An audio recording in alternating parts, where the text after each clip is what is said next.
오늘 성서정과에 따른 하나님의 말씀은 야고보서 3장 1절부터 12절까지 말씀입니다.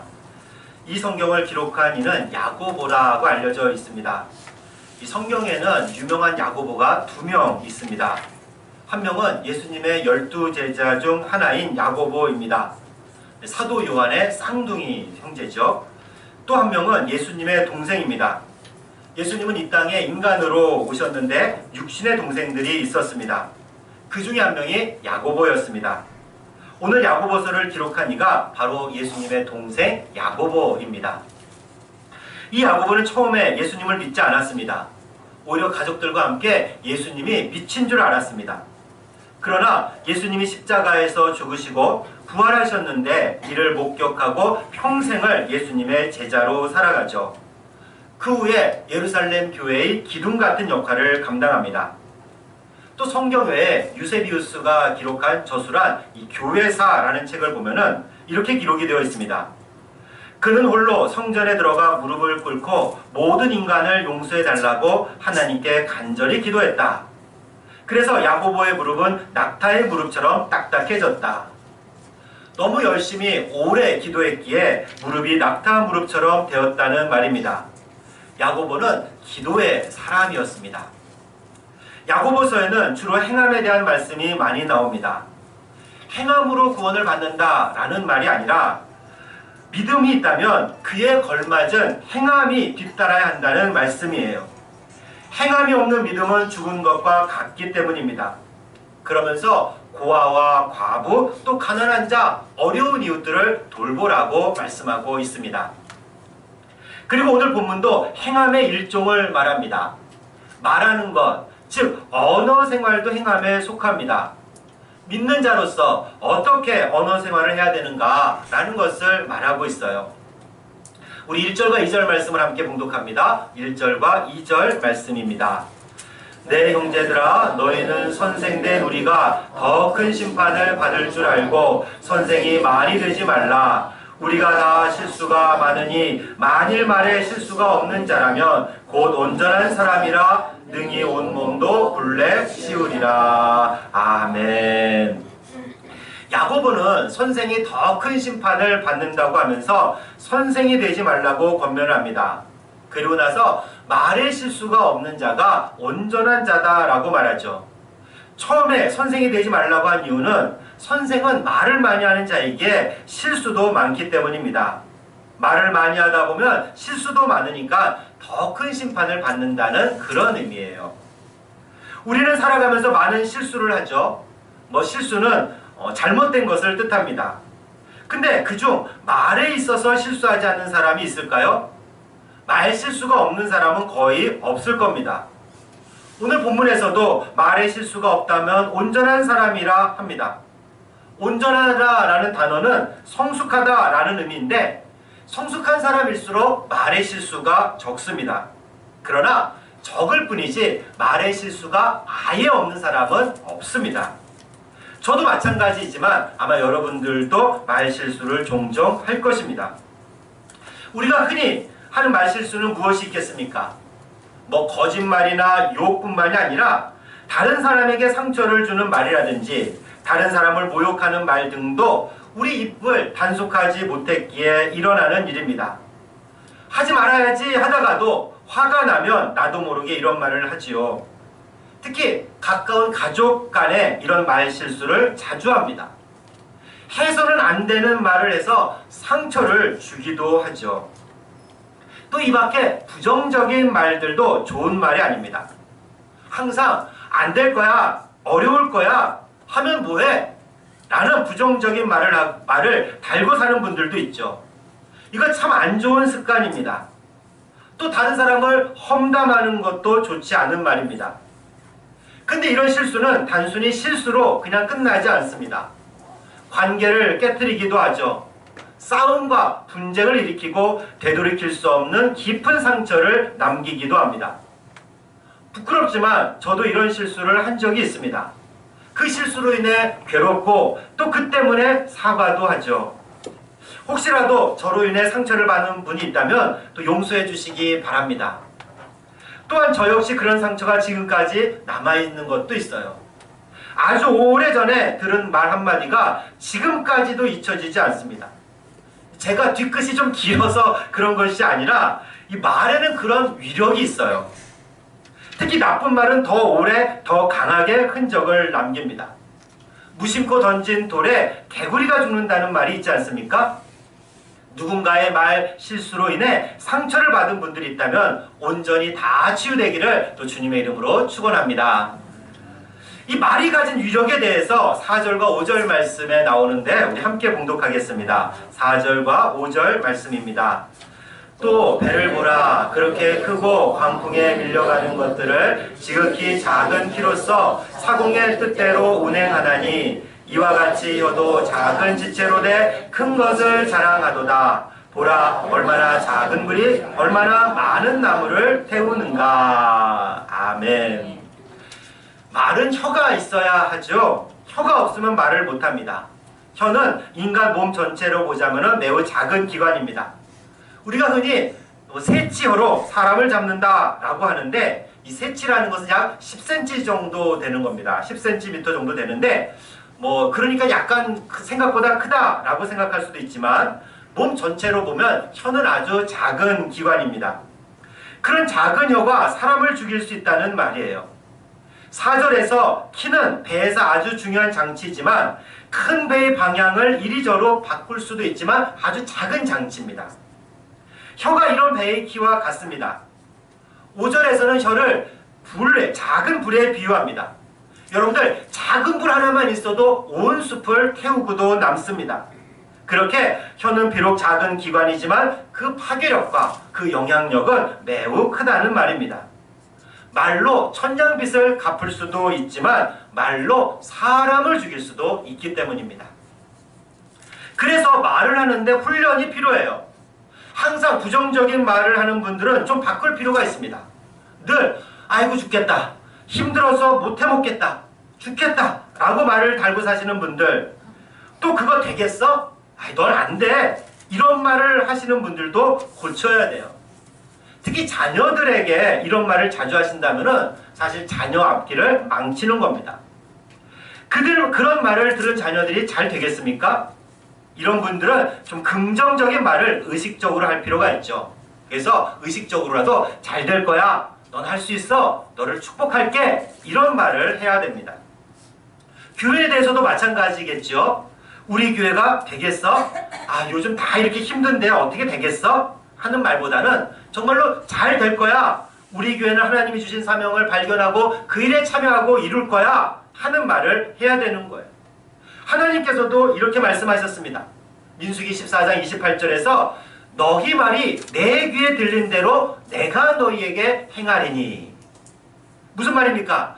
하나님 귀에 들린 대로, 즉 다시 말해서 하나님 앞에서 너희가 말한 대로 하나님이 행하시겠다라는 말씀이에요.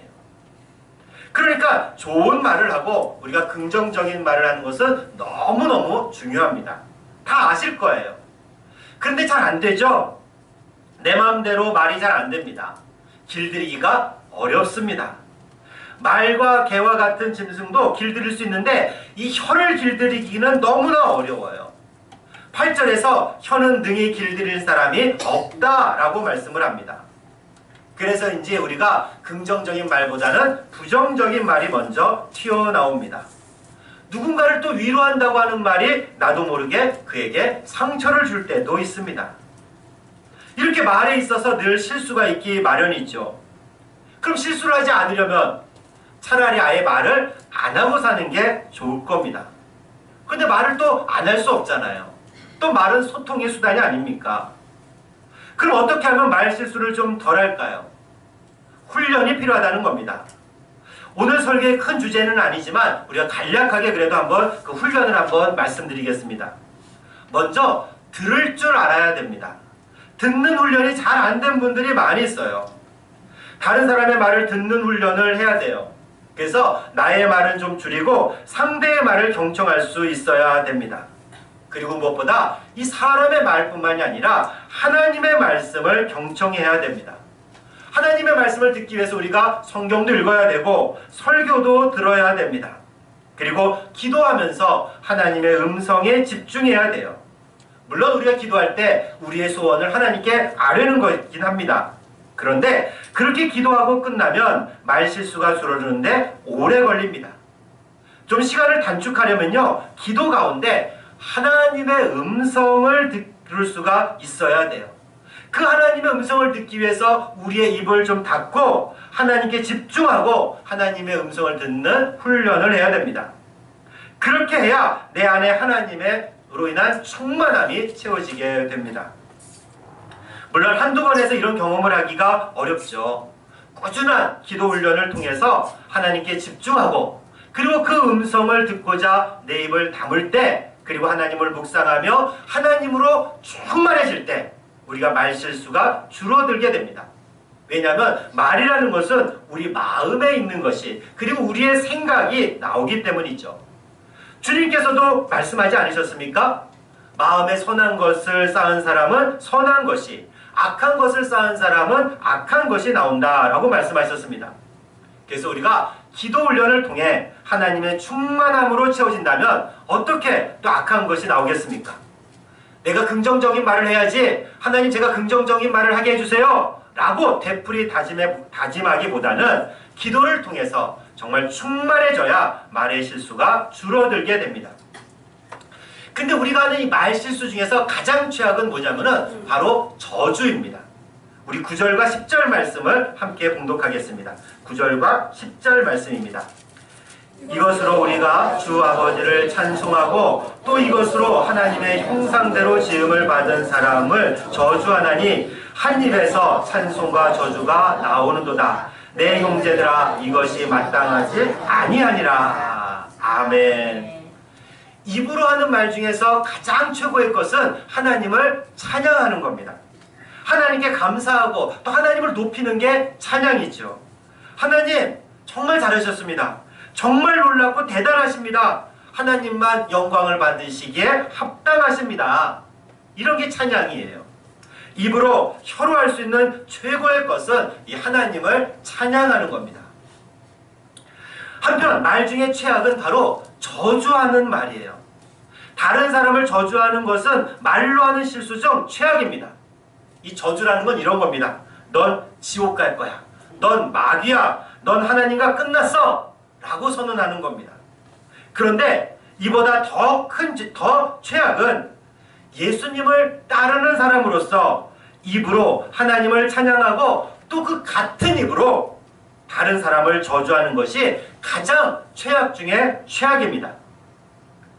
최상급을 계속 연달아 써서 말이 되는지는 모르겠지만 가장 최악 중에 최악, 최상급의 연속이지만 아무튼 그렇게 가장 나쁜 말이 찬양하는 입으로 다른 누군가를 저주하는 거예요. 그래서 야고보는 혀가 하는 최악의 실수를 이렇게 묘사하죠. 우리 6절 말씀을 함께 봉독합니다. 6절 말씀입니다. 혀는 곧 불이요 불의의 세계라. 혀는 우리 지체 중에서 온 몸을 더럽히고 살의 수라바퀴를 불사르나니 그 사르는 것이 지옥불에서 나느니라. 아멘. 혀는 불과 같이 우리 삶을 다 태워버릴 수 있어요. 마치 지옥불같이 맹렬하게 말입니다. 저주는 지옥불과 같아 사람과 그 사람 인생을 태워버려요. 그냥 상처 주고 관계를 끝내는 정도가 아니라 한 사람의 인생을 끝장낼 수 있는 파멸로 이끌어갈 수 있는 지옥의 불과 같은 것이 바로 저주라는 겁니다. 기독교인으로서 이런 저주는 가당치 않습니다. 한 입에서 찬송과 저주가 나오는 것은 마땅하지 않기 때문입니다. 한 샘에서 어떻게 단물과 짠물이 나올 수 있냐고 말합니다. 포도나무가 어떻게 무화과 열매를 맺을 수 있냐고 말합니다. 그럴 수 없는 것처럼 찬송과 저주가 한 입에서 나올 수 없다고 말씀합니다. 다시 말해 기독교인으로서 절대 해서는 안 되는 일이 바로 저주라는 거예요. 그런데 저주는 단순한 말의 실수와는 다릅니다. 그가 저주한 사람은 하나님의 형상대로 지음을 받은 사람입니다. 바로 그 사람에게 하나님의 흔적, 거룩한 흔적이 있다는 뜻이에요. 더욱이 하나님이 사랑하시고 예수님은 마귀로부터 인간을 구원하고자 당신의 생명을 내어주지 않았습니까? 아직 예수님을 알지 못하고 믿지 못해서 그렇지 이 사실을 받아들이지 못한 사람일지라도 예수님은 바로 그를 위해서 그를 구원하고자 하십니다. 예수님은 인간을 저주에서 풀어주시고자 친히 나무로 된 십자가에 달려 죽으신 분이 아닙니까? 그렇게 저주받고 죽으신 분이 예수님이십니다. 그래서 갈라디아서 3장 13절은 이렇게 말씀합니다. 우리 앞에 화면을 보시면서 갈라디아서 3장 13절 말씀을 함께 봉독합니다. 그리스도께서 안 나왔나요? 좀 기다리겠습니다. 갈라디아서 3장 13절 말씀 함께 봉독합니다. 그리스도께서 우리를 위하여 저주를 받은 바 되사 율법의 저주에서 우리를 속량하셨으니 기록된 바 나무에 달린 자마다 저주 아래 있는 자라 하였음이라. 아멘. 이게 진리예요. 예수님이 대신 저주받으시고 저주에 놓인 우리를 사람들을 저주에서 풀어주신 분이 바로 예수님이십니다. 근데 그런 저주에서 놓인 사람을 어찌 내가 저주할 수 있겠습니까? 더구나 내가 예수님을 믿는 사람으로서 말이죠. 참으로 안타까운 것은 일부 목사님들도 이런 저주를 서슴지 않고 해댄다는 겁니다. 혹시라도 누군가에게 이런 저주의 말을 들었다면 이미 그 저주는 끊어진 줄 믿으시기 바랍니다. 누군가 나에게 넌 마귀야, 넌 마귀의 종이야, 넌 지옥에 갈 거야 라는 말을 했다면 내가 예수님을 구주로 고백하는 순간 이미 그 저주가 끊어진 줄 믿으시기 바랍니다. 예수님이 나를 위해 십자가를 대신 지시고 저주를 당하셨기 때문입니다. 근데 이보다 더 큰 문제는요, 내가 그런 저주를 하지 않는가 하는 점입니다. 안타깝게도 오늘날 우리 사회에서 이런 저주의 말이 난무하고 있습니다. 인터넷 기사에 달리는 댓글을 한번 보십시오. 그냥 막말과 욕의 수준이 아닙니다. 저주하고 있어요. 저주하는 말이 참으로 많습니다. 또 여러분들 중에 아마 카톡으로 글을 많이 받아보시는 분 있을 줄 압니다. 그리고 또 유튜브 방송도 많이 보시죠? 그 내용이 어떻습니까? 단순히 비판이 아닙니다. 물론 비판은 필요해요. 비판이 없거나 비판을 막으면 문제가 됩니다.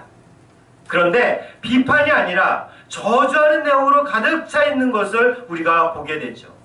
심지어 기독교 이름으로 하는 집회에서 이런 저주가 난무한다는 점입니다. 욕과 막말하지 않고 또 아주 점잖하게 하는 저주들도 있어요. 어떤 유튜브 방송이나 신문 기사들이 그렇습니다. 자기에게 유리한 것과 상대에게 불리한 것을 악의적으로 조작해서 방송을 하고 기사를 쓰기도 하죠. 물론 이게 어제 오늘의 일이 결코 아닙니다. 아주 오래전서부터 있어온 일들이에요. 근데 그렇게 저주하는 대상이 누구입니까? 사회적으로 약자인 경우들도 많이 있어요. 장애인이라든지 여성이라든지 난민들이랄지 외국인 노동자이랄지 사회적으로 좀 배려가 필요한 분들일지랄지 이런들에게 이런 이들을 대상으로 저주를 쏘아놓습니다. 이런 저주를 받은 이들은 다시 저주를 하죠. 그래서 여성들이 저주를 받으면 똑같이 남성에게 저주를 되돌려주는 이런 거를 미러링이라고 하는데 그런 일이 횡행하고 있어요. 연예인들도 그 악플의 단골 주인공이죠. 또 정치인들도 저주의 대상이 됩니다. 뭐 정치인들은 간혹 이런 말을 합니다. 문자 폭탄 때문에 힘들다라고 말이죠. 저는 정치인들이 문자 폭탄 받을 수 있다고 생각을 합니다. 왜냐하면 그건 그들의 의무예요. 시민들의 음성을 들어야죠. 문제는 욕하고 비방하고 심지어는 저주하는 그런 문자들 아니겠습니까? 특히 현재 대통령뿐만 아니라 이전 대통령에 대한 저주의 말이 왜 이렇게 많습니까? 제가 일일이 인용하기 어려운 내용이 너무나 많이 있어요. 무슨 기사만 실리면은 기사와 상관이 없어요. 기사도 문제지만 기사와 상관없는 그런 저주의 말이 얼마나 많은지 모르겠습니다. 그 저주의 말이 다 어디로 가겠습니까? 그리고 또 그 저주대로 되면 정말 누구 손해입니까? 우리나라, 우리 국민 손해가 아니겠습니까? 저주는 그 사람뿐만 아니라 나도 죽이고 우리 공동체를 죽이는 거예요. 사랑하는 여러분, 간곡히 부탁을 드립니다. 혹시 이런 저주의 내용을 받으신다면 그것을 또 전하지 마십시오. 그냥 삭제해 버리십시오. 여기에는 그런 분이 한 분도 안 계시겠지만 혹시라도 댓글에 그런 욕과 저주를 하는 분이 있다면 그만두시기 바랍니다. 그것은 그 사람뿐만 아니라 나 자신을 죽이는 행동입니다. 더욱이 그리스도인으로서는 해서는 안 되는 행동이다 라고 오늘 성경은 분명히 말씀하고 있어요. 근데 왜 이렇게 저주를 하겠습니까? 그것도 아주 필사적으로 서로 저주를 합니다. 저주의 이유가 무엇일까요? 근데 솔직히 말씀드리자면 그냥 달라서 그래요. 싫어서 그래요. 내 편이 아니기 때문입니다. 심지어는 그가 잘 될까봐 저주하기도 하거든요. 잘 되는 게 싫습니다. 사실 진리의 문제는 거의 없습니다. 그리고 아무리 미워도 너무너무 불의한 사람일지라도 끔찍한 죄인일지라도 우리에게는 저주할 권리가 없어요. 그러나 저주가 아니라 축복은 우리 그리스도인의 권리이자 의무입니다. 축복이라는 것은 복을 빈다라는 뜻입니다. 우리 로마서 12장 4절 말씀 한번 읽어보겠습니다. 우리 앞에 화면을 보시면서 로마서 12장 14절 말씀 함께 봉독합니다. 너희를 박해하는 자를 축복하라. 축복하고 저주하지 말라. 아멘. 심지어 박해하는 자도 축복하라고 말합니다. 저주하지 말라고 하세요. 박해하는 자에게도 복을 빌어 주어야 됩니다. 이것은 그리스도인에게 하시는 하나님의 말씀이에요. 물론 축복하라는 말씀이 불의에도 눈을 감고 불의에 동참하라는 말은 결코 아닙니다. 정의롭지 못한 이들을 비판하고 저항할 수 있어야 합니다. 그러나 저주하지는 마십시오. 축복하십시오. 축복과 저항은 함께 할 수 있습니다. 아무리 악인일지라도 복을 받고 예수님께 돌아와야 하지 않겠습니까? 물론 축복이 쉽지 않습니다. 지난주에 들은 제가 아주 따끈한 이야기가 하나 있습니다. 제가 아는 권사님을 이렇게 만나게 돼서 이야기 들었는데 이 을지로에서 조그만 가게를 운영하십니다. 이 건물 안에는 매점인데 그 건물에는 그 층에는 또 여러 가게들이 있죠. 근데 그 가게 한 주인이 아주 독특하다고 합니다. 많은 사람들에게 욕도 먹어요. 특히 같이 쓰는 창고 앞에 물건을 쌓아 놓아서 이 창고를 가려면 짧은 길이 있는데도 빙 돌아서 가야 한다고 합니다. 손버릇도 좋지 않아 남의 물건을 가져다가 파는 등 아주 양심이 좀 좋지 못한 그런 분인 것 같습니다. 사람들과의 관계도 좋지 않고 싸움도 많이 하는 분이에요. 그러니 얼마나 믿겠습니까? 물건을 가지러 갈 때마다 욕이 나오고 화가 나지 않겠습니까? 근데 이제 교회에서 제자 훈련을 하다가 이런 이야기를 나누었다고 합니다. 정말 믿는 사람이 있다. 그리고 미워하는 나도 괴롭다 하면서 이야기를 했는데 인도하는 목사님이 그래도 한번 그분을 축복해 주세요 라고 권면을 하더랍니다. 이 정답이죠. 뭐 몰라서 안 합니까? 당연히 축복해야 되죠. 잘 안 되니까 안 하는 거예요. 그런 사람을 어떻게 축복할 수 있겠습니까? 정말 욕하고 저주해도 시원찮을 판인데 말이죠. 한 가지 문제는 더 내가 축복했다가 정말 그 사람이 복을 받으면 어떨까?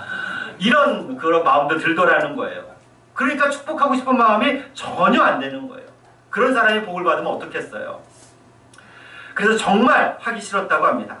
그런데 정말 감사한 거는 이 권사님이 목사님의 권면을 받아들여서 그를 한번 축복하기로 했습니다.